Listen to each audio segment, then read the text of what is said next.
A millionaire catches a poor girl near his mansion and accuses her of stealing. Moments later, she's tied to a tree in the middle of nowhere, alone, scared, and crying. No one was there to help her, except one dog, who changed the course of someone's life. What started as an ordinary day turned into a moment that shocked an entire town and revealed a truth no one could have seen coming. Before I show you what this brave dog did next, can I ask you something small? If you believe no child should suffer in silence, and that animals like Shadow are more than just pets, they're heroes, please tap that subscribe button. Most people scroll past stories like this, but your one click could help this message reach someone who truly needs it. It was a quiet morning in a small rural town, one of those places where everyone knows each other, and secrets don't stay hidden for long. The sunlight poured gently through swaying willow trees. Roosters crowed in distant yards. A soft breeze carried the smell of damp earth and freshly cut hay.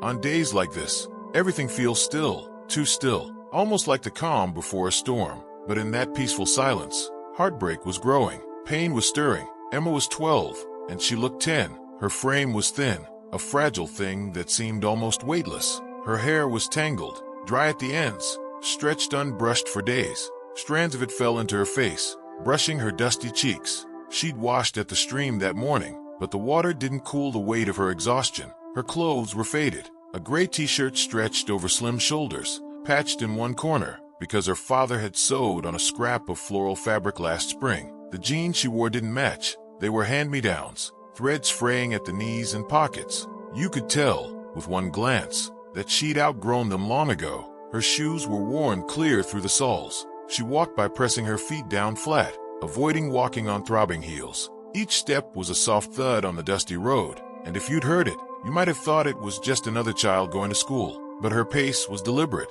thoughtful. She walked with purpose. She had to. See, Emma wasn't a thief. Never had been. She was shy, polite, soft-spoken. In class she was quiet, polite, sometimes too polite for a girl her age. She hated drawing attention to herself. She read beneath the lunch table when other kids talked, because she didn't want anyone seeing her only had peanut butter sandwiches to eat. But hunger changes things. Not right away, but over time. Digestion slows down, concentration drifts, and finally, you think about food every minute. I don't mean cheesy hunger, like, I want a snack. I mean the sort where your stomach feels hollow and nibbled at by cold. Her mother had died when Emma was 7, a sudden fever that wouldn't quit. The memory was a pain that pressed her chest sometimes. She remembered the sound of her mom's slow breaths, the smell of antiseptic in the hospital room. She remembered holding her hand and not understanding until the nurse spoke slowly and carefully. "She's gone, sweetie." Her dad, Joe, had done his best.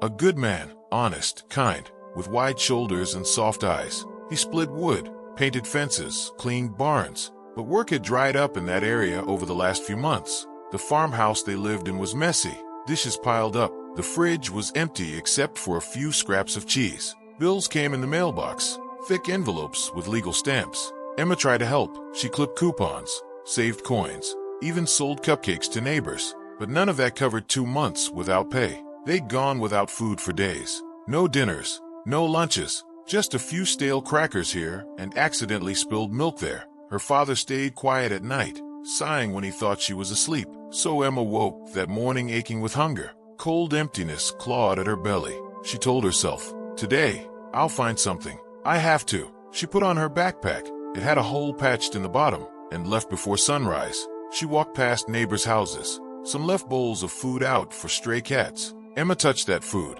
It smelled good, but she didn't take it. She waited, moved on. Just outside town rose a massive mansion. It looked like something out of a magazine. Tall stone walls, polished windows, manicured lawns, decorative fountains. Surrounding it were tall hedges, iron gates, and high poles for security cameras. Small blinking eyeballs that followed everyone. It belonged to Mr. Langston. Everyone knew his name. Loud, harsh, stern. He had money, the kind of money that bought quiet towns and closed wallets. He liked control. He liked order. And he did not like people. He was known to chase away kids who came near his property. He shouted at wandering pets. He bragged at the county fair about how he'd kept riffraff out. Emma didn't care about that. She didn't think about it. She just thought about the apple tree growing inside those gates. The branches hung over, fruit heavy and silent under the morning sky. To her, it looked like hope. Not big hope, but pocket hope. A small apple is just a few bites, but those bites felt like everything.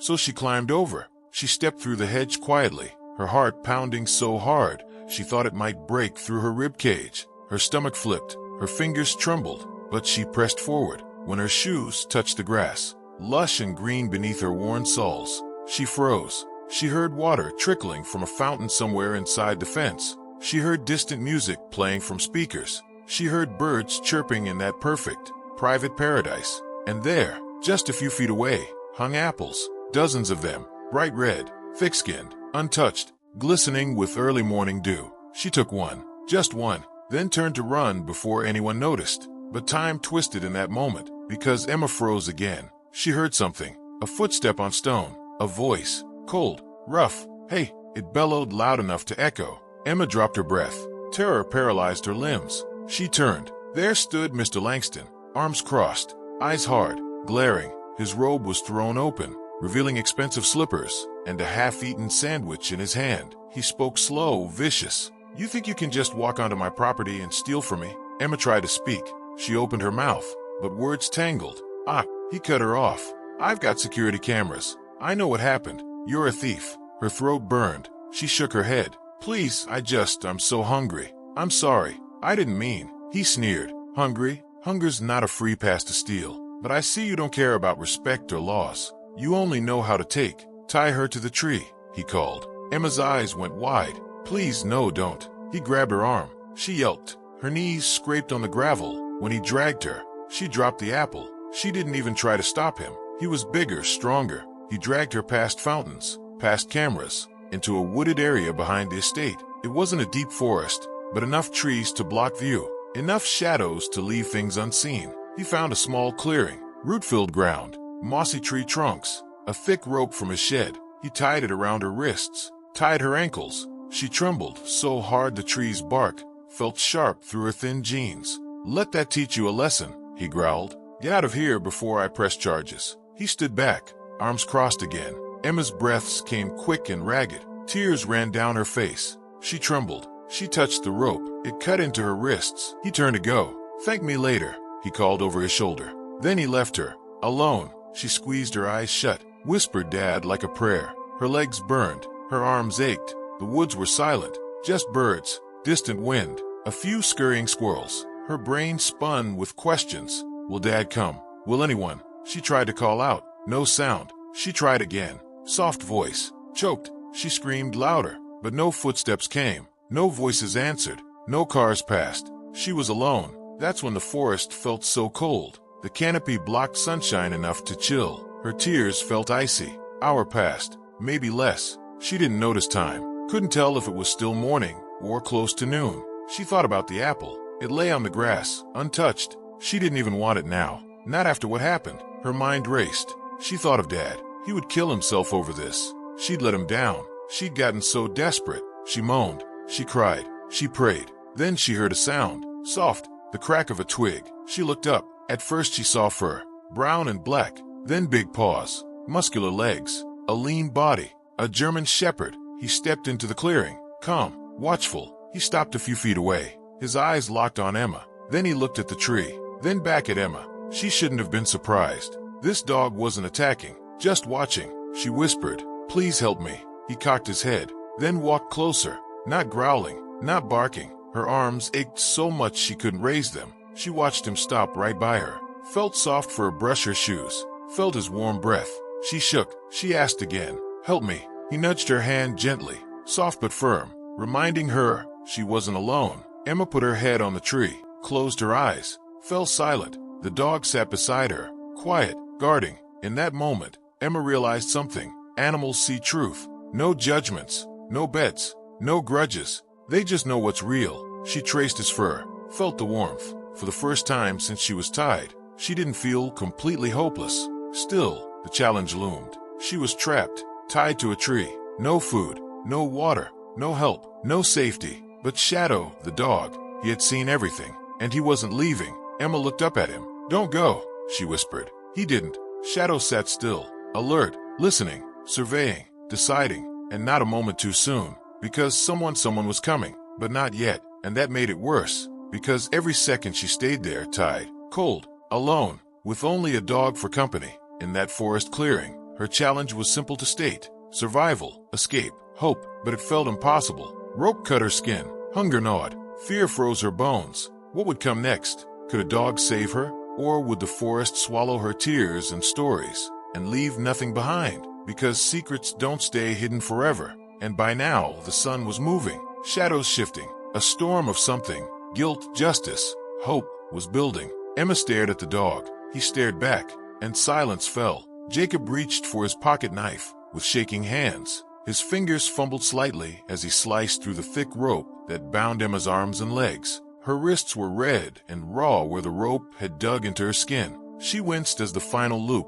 fell free. "It's okay now. You're gonna be okay," Jacob said gently, crouching to her level. Emma didn't respond. Her lips trembled, her eyes glassy. It was like she wasn't sure if this was real or if she was dreaming. For a full 10 seconds, she didn't even move, just stared at him, breathing in shallow, panicked bursts. Jacob took off his jacket and draped it over her shoulders. "My name's Jacob. I'm not gonna hurt you, sweetheart. I promise." She blinked at him slowly, her voice barely a whisper. "He tied me here. I didn't steal anything. I swear." Jacob looked around, his face tightening. "I know. I believe you. Let's get you out of here, okay?" He glanced over his shoulder. Shadow was still standing a few feet away, tail lowered, ears up, eyes locked on Emma. Protective, watchful. Jacob looked back at the girl. "Did that dog stay with you the whole time?" Emma nodded slowly. "He didn't leave. Not once." Jacob felt a lump rise in his throat. He knew Shadow. Everyone in town did. That dog wasn't just a stray. He was a legend. After the old veteran who raised him passed away 3 winters ago, Shadow had refused to leave the woods. People had tried to adopt him, lure him with food, even take him to shelters. But Shadow always found his way back, like he was guarding something. No one really knew what. But now, looking at the way Shadow stood beside Emma, still, calm, loyal, it all made sense. Jacob helped Emma to her feet. Her legs buckled slightly, and he caught her. She weighed almost nothing. He shook his head in disbelief, anger bubbling beneath his skin. Langston, that arrogant, heartless man, he'd crossed a line. Jacob didn't say much more. He carried Emma gently in his arms, Shadow trailing close behind, never letting more than a few feet of space come between them. They reached Jacob's truck parked near the mechanic shop, and he gently helped her into the passenger seat. He handed her a bottle of water and a granola bar from the glove box. Emma hesitated. "Can I really eat it?" Jacob nodded. "Of course. Take your time." As she drank and nibbled at the food, Jacob made a call to the local sheriff, Mike Holloway. He wasn't just any officer. He'd been born in that town, raised there, and he didn't take kindly to bullies. "Sheriff, it's Jacob. I found something out in the woods. Or rather someone. A little girl. Emma." Langston tied her to a tree. The line went silent for a moment. Then, "You're joking." "I wish I was." "You're sure?" "She's sitting in my truck, wrists bruised, shaking like a leaf." Shadow led me to her. There was another pause. "I'm on my way," the sheriff said, his voice tight. 10 minutes. Jacob looked over at Emma. She was staring straight ahead now, not saying anything, but her hands were still trembling. He turned the heat on, just a little, to warm her up. "You did good," he said to Shadow, who had hopped into the bed of the truck and lay down, ears still alert. "You did real good." 10 minutes later, Sheriff Holloway arrived in his cruiser. He stepped out with a hard look on his face, one hand resting on his belt. He approached the truck slowly. Emma looked frightened again when she saw the uniform. "It's okay," Jacob whispered. "He's here to help. He's a good man." Sheriff Holloway crouched down beside the open door and spoke in a gentle tone. "Hi, Emma. I'm Mike. I heard what happened, and I just want to make sure you're all right." Emma looked at Jacob, who gave her a small nod. Then she nodded back. "He tied me to a tree." Her voice cracked halfway through. "I didn't take anything. I just wanted an apple." Sheriff Holloway's jaw clenched. "All right," he said, standing. "Let's get her somewhere warm and safe. Then I'm going to have a little chat with Mr. Langston." Meanwhile, at Langston's estate, the millionaire sat on his marble porch, sipping an expensive cup of coffee. He had changed out of his robe into a tailored shirt and slacks. He looked calm, pleased, until the sheriff's cruiser pulled up. Langston stepped off the porch with a self-important smile. "Well, about time," he said smugly. "I was just about to report a trespasser." Sheriff Holloway didn't smile. "We need to talk. Now." Langston's face shifted. "Excuse me, we're here about the girl, Emma." Langston crossed his arms. "Ah, the thief. Yes, I caught her sneaking into my orchard. Bold, if you ask me. I was going to call the police myself after lunch. The sheriff stepped forward. You tied a 12-year-old child to a tree in the woods. With rope. Langston laughed. Oh, come on, don't be dramatic. It wasn't that serious. Just trying to teach her a lesson. She'll think twice before stealing again. You don't get to play judge and jury. Holloway snapped. That was assault and unlawful restraint of a minor. Langston's grin faded. You're not seriously taking her side, are you? I've seen the marks on her wrists. And I've heard enough, the sheriff said, pulling out handcuffs. Langston's eyes went wide. You can't be serious. I'm very serious. Turn around. Langston blustered, shouted, threatened lawsuits. But it didn't matter. Within minutes, he was being driven away in the back of the cruiser, humiliated and furious. Back at Jacob's house, Emma sat on the couch wrapped in a thick blanket, cradling a mug of hot tea. She'd finally stopped shaking. Shadow lay on the rug near her feet, eyes half closed, content but alert. Jacob's wife, Linda, knelt beside her with a warm smile. You're safe here, sweetheart. You can stay with us as long as you need, okay? Emma looked between the two of them, then down at Shadow. I thought no one would ever find me, she whispered. I thought I'd be left there forever. You weren't alone, Linda said softly. Shadow stayed with you. Emma reached out slowly and placed her hand on Shadow's back. He didn't move, just thumped his tail once.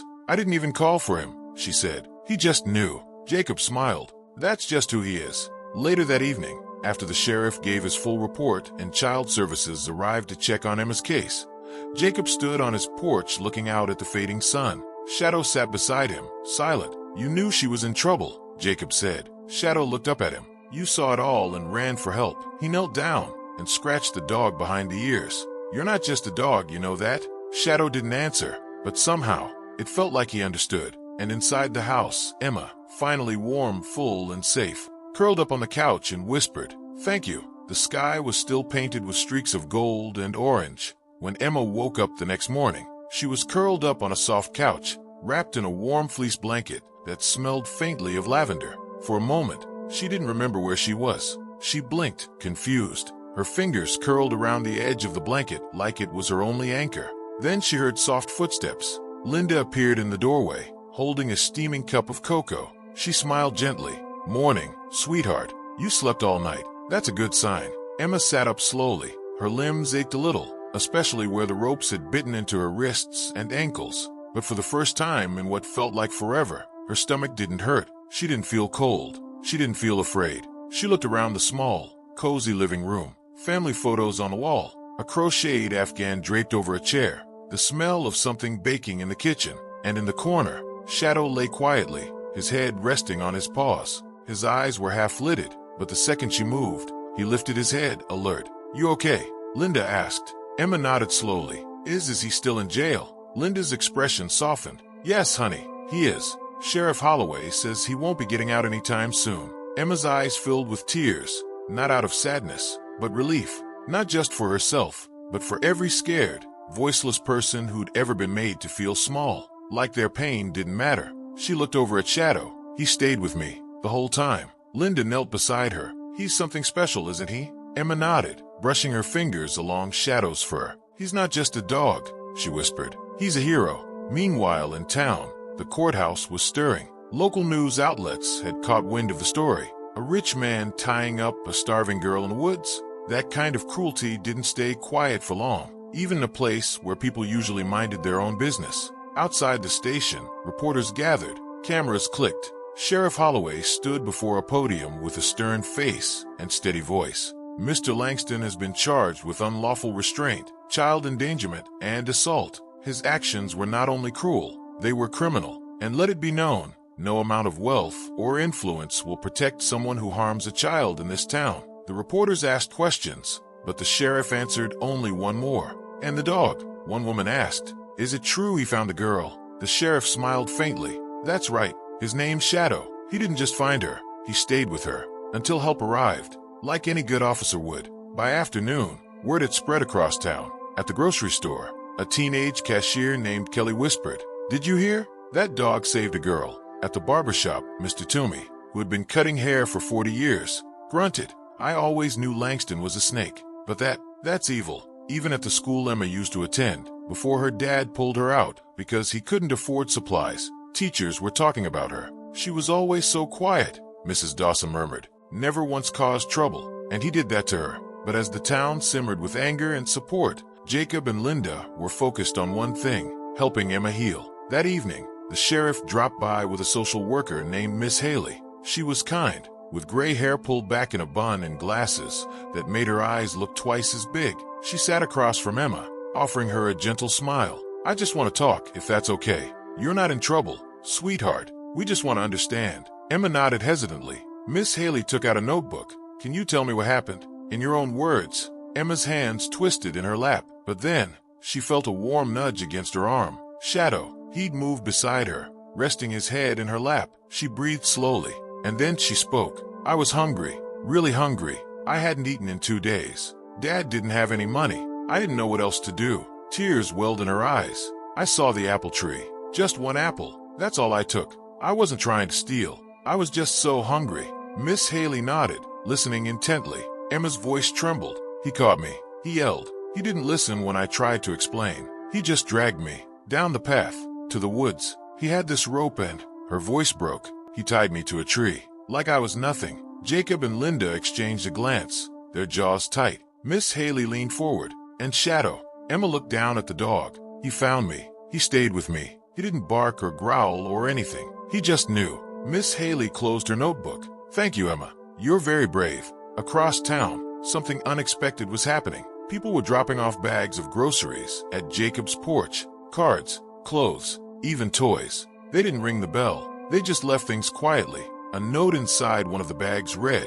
"To Emma, you are not alone. You are loved. We see you." And attached to a wrapped box of shoes. "Hope these fit better than the ones you had to outgrow." Jacob wiped his eyes when he read that one. 3 days later, Emma sat in the back of the courthouse next to Linda and Shadow. Her dad had returned, rushed back from a long job out of town when he heard. His eyes had filled with tears the moment he saw his daughter. He hadn't let go of her hand since. Langston sat in the front, wearing an expensive suit, still trying to act like he had the upper hand. But no amount of polish could hide what the world now knew. This wasn't just about trespassing. This was about dignity, about cruelty, about justice. The judge asked if anyone would like to give a victim statement. Emma looked at her dad. He squeezed her hand. She stood slowly. Her knees trembled as she stepped forward. The room was quiet, all eyes on her. She didn't shout. She didn't cry. She just spoke. "I didn't mean to steal. I was hungry. I was scared. And you didn't even listen. You tied me up like I was an animal."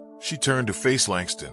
"I'm not nothing. I'm a person. I didn't have much, but I had my heart. And you tried to break it." Langston's jaw clenched. Emma stepped back. Shadow rose and walked beside her, never leaving her side. The judge gave his ruling. Langston would face jail time, community service, and a hefty fine. But more than that, he was ordered to publicly apologize to Emma. It was a strange sight. A man who had once towered over everyone in pride, now standing on a courthouse step, voice quivering as he read an apology written by his lawyer. He never looked her in the eye, but it didn't matter. Emma didn't need his words. She already had the truth. The town knew, the world knew, and most importantly, she knew who she was now. Strong, resilient, unbreakable. That night, back at Jacob's, Emma sat on the porch steps, her dad beside her, shadow between them. She looked up at the stars. "I used to think I was invisible," she whispered, "like no one would ever notice me." Her dad put his arm around her. "They notice now, and not because of what happened, because of who you are." She leaned her head on his shoulder. "And Shadow, he saw you, from the beginning." The dog wagged his tail once. She laughed softly. "I want to stay with him. I mean, if that's okay." Jacob smiled. "I think he's already decided." And in that small, quiet town where secrets never stayed hidden for long, a story had finally come to light. Not just about a cruel man, but about courage, and the dog who refused to look away. In the days that followed the trial, the small town seemed to change. Not because it suddenly became richer, or quieter, or more peaceful, but because people began to look at each other differently. They paused a little longer when someone said they were struggling. They listened a little harder, because they'd all seen what could happen when someone in need was ignored. And at the heart of that quiet revolution was a little girl, and a dog who refused to walk away. Emma didn't go back to her old life. She didn't have to. After everything, the court granted her father temporary relief and connected him with a local shelter program that offered stable housing and job placement. For the first time in years, they had a real roof over their heads, a bed, a table with 3 chairs, and always a warm meal. But there was one condition Emma insisted on. "Shadow comes with us." No one argued. Shadow was officially adopted into their family. Not that he ever needed a piece of paper to prove he belonged. From that moment on, he never left Emma's side, whether she was walking to school, curled up reading a book, or watching the sunset with her dad. Shadow was always just a few feet away, silent, steady, loyal, and the town embraced him. At the local school, students organized a fundraiser for Emma's family and held a special assembly where Emma was presented with a courage medal crafted by the students themselves. It wasn't gold, it wasn't fancy, but it was made with love, engraved with the words, "You are seen, you are strong." And right next to her, wearing a blue ribbon around his neck, sat Shadow, who got his own medal too. Not all scars fade. Emma still flinched, sometimes at loud voices. Her father still worked long hours to make ends meet, but they were healing, together, and that mattered more than anything. One afternoon, Emma and Shadow walked through the woods near Jacob's house, the same trail where she'd once cried for help. She stopped by the tree she'd been tied to. The rope was gone, but the memory lingered. Still, something was different now. She reached into her backpack, pulled out an apple, and set it gently at the base of the tree. "For the girl who needed it," she whispered, "and for the dog who answered." She looked at Shadow, who wagged his tail once, then sat beside her as the sun filtered through the leaves. The past would always be there, but now so was hope. Justice had been served. A town had awakened, and somewhere in the heart of a little girl, something long forgotten had bloomed again. Belief in people, in kindness, in second chances, and most of all, in the power of one dog who refused to turn away. If you believe dogs like Shadow are true heroes, hit subscribe and never miss a story that matters.